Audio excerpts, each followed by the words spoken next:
За юу гэсэн манайхаа. Тэгээд энэ удаагийн видеонд ганцаараа ерөнхийдөө орохоор боллоо. Тэгээд зах зээл дээр ерөнхийдөө бол буулш мэдээнүүд сэжиг бүхий буулш мэдээнүүд аягүйх байгаа. Ер нь бол Apple-ийн CEO Tim Cook хүртэл биткойнтой гэдгээ сайхан мэдгдсэн. Тэгээд хэвлэл мэдээлэлээр нэлээд гарсан. Яг нь одоо бол баян хүмүүсийг биткойнтой боллоо гэхэд бол гайхаад ах зүйлгүй болцсон. Тэгээд дээрэс нь яг нь сая биткойн буцаад дахиад all time high хийгээд одоо жоохон унаад явж байгаа. Тэгэхдээ яг одоо биткойн хөөсөлсөн үгүй юу гэвэл нь бас миний бодлоор бол үгүй. Ягаад гэвэл on-chain magic code-ыг харах юм бол яг өмнөх нөгөө нэлийн хөөсөлттэй байсан үеийн тоонууд бол одоогоор орж ирээгүй байгаа. Тэгэхээр ерөнхийдөө бол крипто зах зээлд үргэлжлүүлэн биткойныг дагаад илүү буулш байх болов гэсэн хүлээлттэй байгаа. Тэгээд үргэлжлүүлээд ярих юм бол Secret Network дээр бид нар маш буулж байгаа. Тэгээд Secret Network дээр юу болж байгаа гэхээр Secret NFT гэдэг шинэ төрлийн NFT-нууд гарч ирсэн. Тэгээд Secret NFT-г бид нар Token Research Night дээр ч гэсэн ярьж ирсэн, видеогоор ч гэсэн ярьж ирсэн. Жирийн NFT-гаас юугаар ялгаатай вэ гэхээр жирийн NFT маань өөрөө бүх property and attribute нь бүгдээрээ ил байдаг. Бол одоо нэгсэндээ тэр NFT дотор юу байгаа. Тэгээд цаатал нь зураг байгаа юу, видео байгаа юу, дуу байгаа юу, шууд харах боломжтой байдаг бол Secret NFT маань тодорхой юмнууд нь нууцлах боломжтой. Тэгэхээр энийг одоо showcase хийн гэж ярьдаг. Тэгээд илүүтэйгээр баталж харуулж хүмүүст үзүүлж байгаа тийм шинэ төрлийн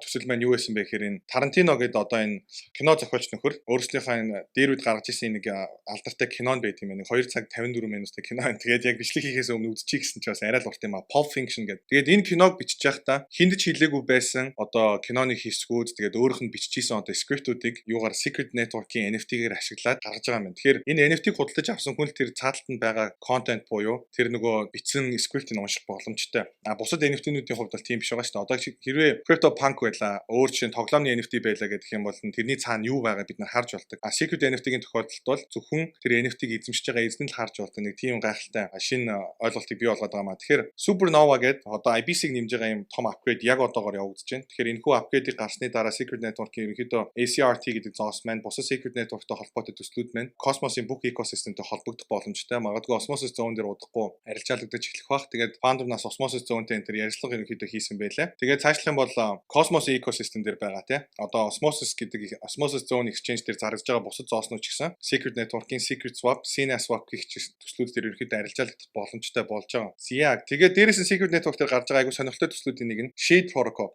Shade Protocol маань юу хийж байгаа гэхээр 3 блокчейн дээр стейк хийж байгаа улсууд дээр airdrop хийж байгаа. Cosmos-ийн экосистем дээр Atom гэдэг зоос, Terra блокчейний Luna, тэгээд бидний сайн мэддэг Secret Network-ийн SCRT зоосуудыг стейк хийдэг улсууд дээр эдгээр урамшууллын airdrop буюу үнэгүй зоос өгнө. Энэ оны 12 сард эсвэл эх оны эхний үйлрэлд өгнө гэсэн тийм таамагтай байгаа. Тэгэхээр энэхүү airdrop маань юугаар ялгаатай вэ? Бусдаас ялгаатай байх вэ гэхээр нэгт 3 өөр блокчейн дээр өгж байгаа. Тэгэхээр та энэ 3 зоосыг гурван бариад гурван дээр нь стейк хийдэг бол энэ 3-аас 3 өөр одоо чинь airdrop авах боломжтой. Тэрэн дээрээс нэмээд юу байгаа вэ гэхээр валидаторууд дээр одоо voting power гэж байдаг. Хамгийн олон хүн delegate хийсэн байх юм бол нөгөө нэг засаглал дээр хамгийн хүчтэй оролцдог тийм байх боломжтой. Одоо хувьцаа дах компаниар ярих юм бол хамгийн хувьцаа эзэмшдэг топ 10 одоо эзэмшигчд нь биш 11-ээс нь эхлээд дээрэс нь commission буюу delegate хийхээр орж ирж байгаа чамд жишээ 100 зоос урамшуулаар орж ирж байгаа бол 2% commissionтэй байх юм бол 2 зоосыг чинь тэр нөгөө олборлох үйл ажиллагаа явуулж байгаа нөхдүүд аваад чамд өөр чи 98 ч ирдэг гэсэн санаа. Тэнгүүд зарим нь 0% байдаг. Тийм 0% commissionтэй биш. Шимтгэл нь 0-оос дээш шимтгэлтэй. Дээрэс нь хамгийн топ 10 буюу листен дээр хамгийн дээдлийн 10 байдаггүй тийм валидатор буюу олборлогчийг сонгох юм бол нэмэлт урамшуул ерөнхийдөө авна гэдэг жаа. Тэгээд энэ хүү snapshot буюу хідэн хүн одоо жишээ хідэн зоос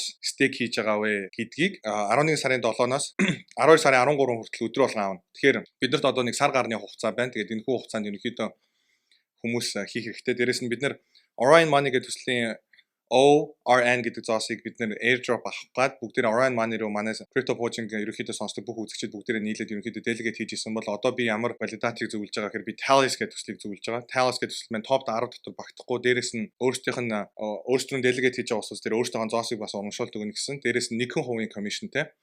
Тэгээ тийм учраас нөгөө энэ Shade гэдэг төслийн тавьж байгаа шаардлагыг бол яг бүрэн биелүүлж байна гэсэн үг. Тэгэхээр Talis гэдэг төслийг санд болгож байна. Тэгээд Luna дээр маш олон NFT-нүүд гарч байна. Одоо Luna дээр өөрсдийн TerraPunk нэртэй юу гарснаас CryptoPunk-ийн яг адилхан тийм NFT гараад дараад нь Luna Bull гэдэг нэг тийм нэг бухны NFT-нүүд гарсан. Нэг хүн бух шиг. Тэгээд хэд хэдэн төслүүдийн ингээд лого моготой. Тэгээ одоо яг тэр төрлийн мэдээллийг авахыг хүсэж байгаа бол энэ Spec ERX гэдэг одоо энэ юуны Luna-гийн экосистемийг айгуу дэмждэг нэг Аз-д нэг хүүхний гаргасан юм вебсайт байгаа даа. Тэгэхээр энэ хүү вебсайтн дээр бүр сүүлийн үед гарч байгаа Terra блокчейнд гарч байгаа бүх NFT-нүүд хизээ гарах юм. ямар Discord-тэй, ямар Twitter-тэй, ямар website-тэй гэдэг мэдээллүүдийг авч болно. Тэрийг тэгэхээр description дээр тайлбар хэсэг дээр оруулъя. Тэгэхээр энийг харснараа та бүхэн Terra дээр гарч байгаа NFT-нүүд дээр оролцоод явах боломжтой гэсэн. Тэгэхээр 5 сар shitcoin-ууд өсөөд нэг пуужиндаад нэг удаа болгосон шиг яг одоо нэг тийм хөгийн ч юм уу, гой ч юм уу янз бүрийн NFT төслүүд гарч байгаа. Тэгэхээр өөрөө сайн судалж агаад айгу мундаг баг байна уу те? Цаадах community нь үнэхээр том байна уу, гүй юу гэдгийг нэлээд ажиглаж агаад ингээд NFT төслүүд рүү орох боломжтой. Дээрээс нь Discord-д тулгааж оруулсан, би ч оруулсан. Livana-гийн NFT гарсан байгаа. Тэгээд Livana-гийн NFT-гээр төрөл бүрийн тийм солирын чулуунууд авсан. Тэгээд зарим солирын чулуунууд нь зарим нь илүү ховор, зарим нь илүү түгээмэл. Тэгээд заримд нь дотор нь луу байх гэх мэтчлэн ийм нэг сонирхолтой концепттэй NFT чинь гарсан байгаа. За дараагийн нэг ярих юм нь Ethereum name service гэж байдаг. Тэгэхээр хаяг маань өөрөө яадаг вэ гэхээр hexadecimal буюу 0x гэдгээр эхлээд тэгээд ардталт нэгээд бах өсөг тооны цуглуулгатай тийм хаягийг ерөнхийдөө Ethereum хаяг гэж яриад байгаа шүү дээ. Тийм болон тэр чинь цээжлэхэд хэцүү хүнд өгөхөөр одоо чинь хүн хизээч тэрийг утасны дугаар цээжлэхэд шигээ цээжж болохгүй шүү дээ. Тийм учраас Ethereum name service буюу хүн шууд цээжлэх боломжтой. Одоо жишээ нь юу гэдэг юм инхээ гэдэг юм бол инхээ цэг ETH гэдэг жишээ нь Ethereum name service байх юм бол одоо чинь тийм хаягтай байх юм бол би өөрийнхөө хаягийг өгчөнгөөд зүгээр wallet-ын дээрээ урт тоо үсэг бичих биш зүгээр миний твийг бичээл инхээ цэг ETH гэдгийг бичээл над руу зоос явуулах боломжтой болгодог тийм ерөнхийдөө технологи байдаг. Тэгэхээр Ethereum name service маань саяхан өөрсдийн гэсэн зоосоо гаргаад бас хэрэгжилж исэн усууд дээр airdrop өгсөн байлээ. Тэгээ яг тэрэн шиг юм Terra name service гэж үйлчлэгээ гарсан байна. Тэгээд UST гэдэг extensionтэй. Extension гэдэг маань одоо бид нар вебсайтуудыг нэрийг хэлчихэд араас нь .com эсвэл .mn гэж хэлдэг шүү дээ. Тэр чинь өөрөө нэг төрлийн extension аахгүй. Тэгэхээр news.mn гэдэг шиг та бүхэн одоо чинь CryptoPotion UST гэдэг чинь Terra name service авах боломжтой. Тэр хаягаа ингээд хүмүүст өгөөд хэрэглээд явах боломжтой. Тийм үйлчлэгээ бас аль хэдийн гарсан байна. Тэгээд энэхүү name service маань өөрөө яг NFT хэлбэрээр явагдана. Тэгээд хүн айгуу тийм чухал гой нэрийг жишээ нь авчих юм бол тэрийг цаашаага хүнд зарах боломжтой бас тийм боломжийг олгож байгаа юм байна. За BZX гэдэг төсөл байдаг. BZX гэдэг төсөл маань сая 3 дахь хакт болсон байна. Энэ удаа private key буюу гол нөгөө фанда ерөнхийдөө барьж исэн wallet маань өөрөө хактуулаад $53 сая ерөнхийдөө хулгайд алдсан юм байна. Тэгэхээр энэ төрлийн хулгайд алдагдах юм тохиолдлууд DeFi дээр үргэлжлүүлэн гарна. Тэгээд энэтэй холбоотойгоор энэ төрлийн одоо энэ хакертэй холбоотой хулгайтай тэмцэх юм төсөл гарч ирсэн. Энэхүү lossless гэдэг төсөл байгаа. Бид нар өмнө видеогоор ярьж ирсэн. Биднийг ярьж байхад бас манай Token Research Night дээр ярьж байхад авсан усууд бол доор хаяж 10-аас 25x-ийн хооронд хийсэн. Тэгээд хизээ гарснаас хамаарат. Тэгээд энэ хүү төсөл маань 2.5 хүрчээд одоос нэг жоохон унаад явж байгаа. Тэгээд миний хувьд бол энэ төсөл өргөжлүүлэн буулж байгаа. Тэгээд маш олон төслүүд бас энэ lossless-ыг хэрэгжилж эхэлж байгаа. Өөрсдийн Mint гэдэг тийм бүтээгдэхүүнийг гаргасан. Тэрний яадаг вэ гэхээр одоо удахгүй энэ lossless маань Ethereum, Binance Chain, Polygon гэх блокчейнүүдээр гарч байгаа. Тэнгүүд өссөн хүмүүс нь үнгүүгээр өөрсдийнхээ lossless-ийн protection буюу хамгаалтанд багтсан тийм өөрсдийнхөө ERC20 эсвэл BEP20 стандарттай зоосуудыг токенуудыг гаргах боломжтой болж байгаа юм байна. Тэгэхээр lossless гэдэг төсөл маань ticker symbol нь LSS гэдэг тийм зоос байгаа. За үргэлжлүүлээд ярих юм бол юуны crypto quant ерөнхийдөө энэ үзүүлэлтийг харах юм бол exchange дээрх нийт биткойны reserve буюу exchange дээр хэрэг биткойнууд байрлаж байна гэдэг үзүүлэлт үргэлжлүүлэн доошо буурсаар байгаа. Тэгэхээр нэгсэндээ хүмүүс биткойн exchange руу шилжүүлж зарахгүйгээр илүүтэйгээр биткойныг худалдаж аваад exchange-үүдээс гаргаж аваад илүүгээр урт хугацаагаар хадгалах зорилготойгоор биткойныг аваад байна гэсэн үг. Тэгэхээр энэ маань үргэлжлүүлэн ерөнхийдөө биткойн дээр fundamental суурь талаас буулж байгаа. Тэгээд ганцхан энэ гэлтгүй маш олон бас үзүүлэлтүүд ерөнхийдөө байдаг. Тэгээ хүмүүс бас судлыг гэх юм бол Crypto Quant гэж сайт байна. Дээрээс нь Glassnode гэж сайт байна. Тэгээ Sentiment гэх мэтлийн платформудаас ерөнхийдөө энэ төрлийн мэдээллүүдийг авах боломжтой байгаа. За StarTerra тэгээ Pylon Money гэдэг хоёр төрлийн юу байгаа. Launchpad-ууд ерөнхийдөө байгаа. Тэгээд StarTerra дээр бол Монголоос оролцож байгаа улсууд ерөнхийдөө өөрсдөө KYC-га хийгээд өөрсдөө пассвортыг оруулаад иргэний үнэлгээгээр эсвэл ороод зураг авахлаад тэгээд оролцох боломжтой. Тэгээд StarTerra гэдэг зоосыг худалдаж аваад стейк хийгээд дээрэс нь LP оруулаад тэгээд тодорхой ямар хэдэн тонны энержитигээс хамаарат ерөнхийдөө төслүүдээр оролцоод хэрэг хэмжээг худалдаж авах вэ гэдэг нь ондоо байдаг байгаа. Тэгэхээр одоо 1 хоногийн дараа гарч байгаа шинэ төсөл байна. Kujira гэдэг төсөл байгаа. Тэгээд энэ Kujira гэдэг төсөл маань юу хийж байгаа вэ гэхээр Anchor Protocol дээр Luna-гийн price унангууд Luna-га барьцаалаад зээл авсан байгаа улсуудын барьцааг нь liquidate буюу тэргийн шууд нөгөө барьцааг нь хурааж аваад тэргийн цаашаага шууд open зах зээл дээр зардаг ийм схем байдаг Anchor Protocol. Нэгсэндээ хизээч нөгөө систем нь өөрөө төлөөд явах чадвартай хизээч нөгөө өрөнд орохгүй байхаас ерөнхийдөө сэргийлсэн тийм схем байгаа. Тэгэхээр өөрөө скриптээ бичээд тэгээ шууд ингээд юу гэдэг юм блокчейнтэйгээ Terra блокчейнтэйгээ харилцаж чаддаг илүү их мөнгөтэй илүү technical know how-тай улсууд энийг айгүйх ашиглаж өндөр ашиг хийж исэн бол жирийн мэдлэггүй дулмаад орж ч гэсэн хэрэглэх боломжтой болгож байгаа ийм бүтээгдэхүүн гарч ирж байгаа. Энэхүү бүтээгдэхүүн маань яг одоо хэрэглэгдэх боломжтой бүтээгдэхүүн айл хэдийн бэлэн болсон мөнгө босгохоосоо токеныг гаргахаас өмнө бүтээгдэхүүн бэлэн болсон ийм төсөл байгаа. Тэгээд $3 сая StarTerra дээр босгох чинь тэгээд анхны хөрөнгө оруулагч дотор нь Dokwan-аас явж байгаа. Terra-гийн founder Dokwan явж байгаа. Тэгээд энэ төсөл дээр бид нар бас ерөнхийдөө бол буулш байна. Тэгээд энэ хүү борлуулалтын дээр бид нар оролцож байгаа. Тэгээд өмнө бид нэр CryptoPotion багийг дагаж борлуулалтанд оролцсон улсууд бол Nexus дээр ойролцоогоор 45x хийсэн. Тэгээд Valkyrie гэдэг төсөл дээр бол нэлээд олон x хийсэн байж байгаа. Гэхдээ нөгөө төгжилттэй байж байгаа төгжилтээсээ сулрахад ерөнхийдөө бол 12-аас 13x ашигтай гарч ирсэн. Гэхдээ ерөнхийдөө бол тоон үзүүт бол сайн. Ягаад гэвэл Valkyrie дээр нэг хүн 5,000 хүртэлх доллараар оролцох боломжтой байсан. Тэгэхээр 5,000 доллараар оролцсон хүн бол 5,000, 60,000 доллар айл гэдгийг болгоцсон байгаа. Тэгээд та бүхэн зурагнаас ерөнхийдөө Kujira-гийн дашборд хэрхэн харагдаж байгааг харж болно. Яг тэгээд дараад нь Energy Web token гэж EWT гэж зоос байдаг. Бид нэр энийг өмнө пуужинтаар сонгож ирсэн. Тэгээд яг өнөөдрийн энэ хүү видеон дээр бид нар бас үргэлжлүүлэн энэ EWT-г дахин пуужинтаар сонгож байна. Тэгэхээр маш олон төслүүд өссөөд ерөнхийдөө нэлээд altkcoin-уудын хувьд нэлээд өсөлт үзүүлж байгаа энэ цаг үеүүдээр өөрийнхөө та нэлээд өссөн ашигтай зооснуудаа ерөнхийдөө зараад өсөж амжаагүй зоосыг авах стратегийг би санал болгож байна. Тэгээд Energy Web token дээр одоо 12 сард staking функц буюу та өөрийнхөө зоосыг хадгалаад урамшуул авах боломжтой болно. Тэгэхээр энэ хүү урамшуул маань юугаар ялгаатай байх вэ гэхээр service provider буюу Energy Web Chain дээр одоо enterprise буюу том компаниудад үйлчлэгээ үзүүлдэг энэ компаниуд руу та өөрийнхөө EWT-гаа сонгоод stake хийж болно. Тэгэхээр энэ маань өөрөө delegate хийж байгаа үйлдэлтэй адилхан. Дээрээс нь Polkadot болон Kusama дээрх нөгөө Parachain auction буюу дуудлага худалдаанд оролцож байгаа үйлдэлтэй төстэй байгаа даа. Тэгээд дээрээс нь их төслүүд маань ерөнхийдөө inflationary буюу чинээр зоос хивэлж байгаа хүмүүст урамшуул өгдөг бол EWT-гийн хувьд яг бодит яг бизнесийн хэрэглэнээсээ ерөнхийдөө энэ урамшууллыг гаргаж өгнө. Гэхдээ дөнгөж staking эхлэхэд өөрсдийнх нь community fund гэж авч үлдсэн байсан EWT-гасаа ерөнхийдөө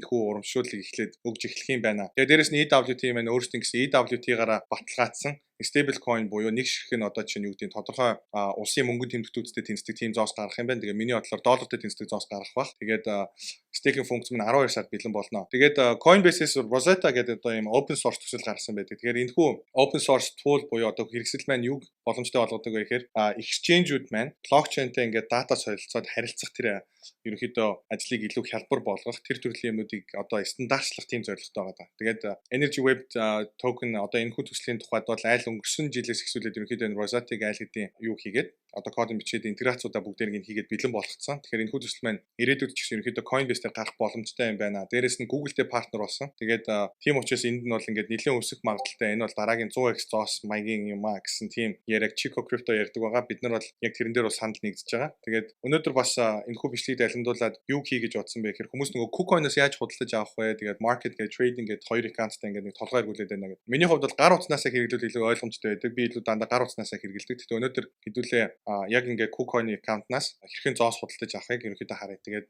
web application дээрээс харъя. За би одоо юугаа хийх гэх юм. Screen-ээ бичих эхлэх юм байна. За тэгэхээр ерөнхийдөө бол яг KuCoin дээр л бүртгүүлэх бол харьцангуй энгийн. Тэгэхээр бүртгүүлээд орсон байгаа тохиолдол дээр бол маань яг ингэж харагдаж байгаа.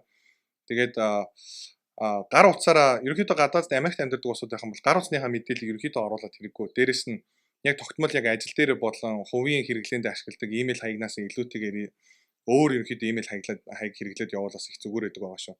За тэгээд asset хэсэг рүү орох юм бол ерөнхийдөө бол яаж харагддаг вэ гэхээр KuCoin маань өөрөө ингэж харагддаг. Өөрт чинь хэдэн доллар байна, main account, trading account, margin account, future account гэдэг ерөнхийдөө хуваагдсан.